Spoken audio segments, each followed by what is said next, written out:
नमस्कार प्रिय बंधु माने हिंदू धर्म मत अनुसार 12 मास मध्यरु कार्तिक मासटी महापुण्यर मास अटे। एही पुण्य मास मध्यरु कार्तिक मासर शेष 5 दिन को पंचक कहा जाए। एही पंचक को जो माने करिथांती सेमानंकु केउ प्रकार फल मिली थाए एवं एही पंचक को जो माने करि न थांती मृत्यु पर सेमानंकु कोन भोगिबाकु पड़ी थाए। आसंतु ए वीडियो माध्यम रे जानिबा। थरे देवर्षि नारद नारायण नारायण जप करी भगवान विष्णु पाखक पहुँचिले एवं भगवान विष्णु को से पंचकर पाप पुण्य विषय पचारे। भगवान विष्णु देवर्षि नारद को गोटे सुंदर कहानीटे शुणेले। तेणु बंधु मैंने आपण मानू अनुरोध यही कहानी को अधा अधूरा न शुणी ए कहानी को शेष पर्यंत शुणु, कारण ए कहानीटी अत्यंत गुरुत्वपूर्ण अटे एवं मानव जाति पई अत्यंत कल्याणकारी अटे। सेठु भगवान विष्णु देवर्षि नारद को कहिले, गोटे ग्राम रे जड़े नैष्टिक ब्राह्मण रहुतिले जे कि अत्यंत विष्णु भक्त थिले। से प्रतिवर्ष कार्तिक मास सारा एवं पंचक व्रत को अति श्रद्धापूर्वक करिथांती। से विष्णुंकर बहुत बड़ भक्तटिए थिले। तांको मनरे सबुबले इच्छा थिला भगवान विष्णुंकर से चतुर्भुज रूप को दर्शन करिबा पाई।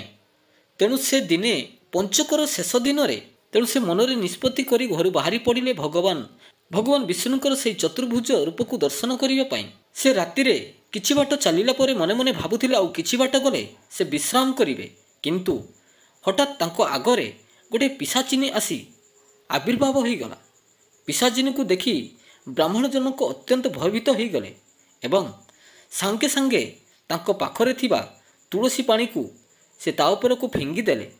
तुलसी पानी फिंगी देला परे पिशाचिनीटी सांगे सांगे गोटे सुंदर नारीटी पालटी गला। ब्राह्मण जनक आश्चर्य होई से नारी को पचारिले, अच्छा तुमे किए एवं कौठू आसीच कौटी रहुथिल? से नारी जनक उत्तर देले, मु जन्म जन्म धरी एई पिशाची रूप में घूरी बुलुथिली। पूर्व जन्म रे मु जने ब्राह्मणक स्त्री थिली। से ब्राह्मण मोर पसंद न थिले। मोर विवाह जबरदस्ती करा जाइथिला। सेइथिपाई मु सबुबले तांको कामरे बाधा सृष्टि करुथिले। मु कोनोसी पूजा पाठ एवं कार्तिक मास पंचक व्रत सबुथिरे बाधा देउथिले एवं से सब को मते घृणा लागुथिला। जहा फल रे मो परिवार रे सबुबले आगरु खाउथिली एवं मोर ऐठा समस्ते खाउथिले एवं 12 व्रत पंचक कार्तिक मासर व्रत को कौनसी पूजा पद्धति 12 व्रत को मु मानु नथिली।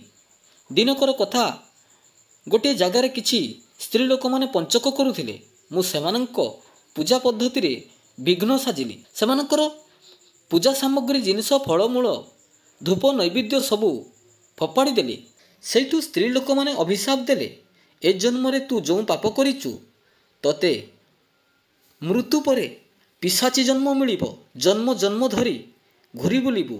शेषरे कौनसी विष्णु भक्त तो उपरे पानी छिंचिले तू जाई मुक्ति पाइबु। तेणु शह शह वर्ष धरी मु एई पिशाची जन्म रे घूरी बुलुथिली। आपणकर एई तुलसी पानी स्पर्श रे मु मोर निज रूप फेरी पाइली।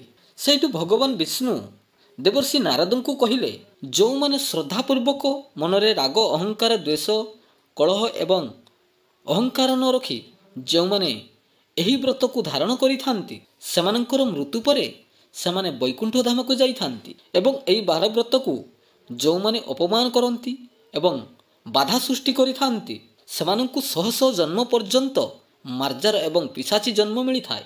आशा करूची बंधु माने ए कहानी रू जदि आपण मानकु किछि शिखिबा को मिली थाए वीडियो रे कमेंट निहाती करिवे एवं वीडियो को लाइक करी चैनल को गोटे सब्सक्राइब करी देबे। रहूची बंधु माने पुनी देखाबो आउ एक नुवा वीडियो रे। जय जगन्नाथ।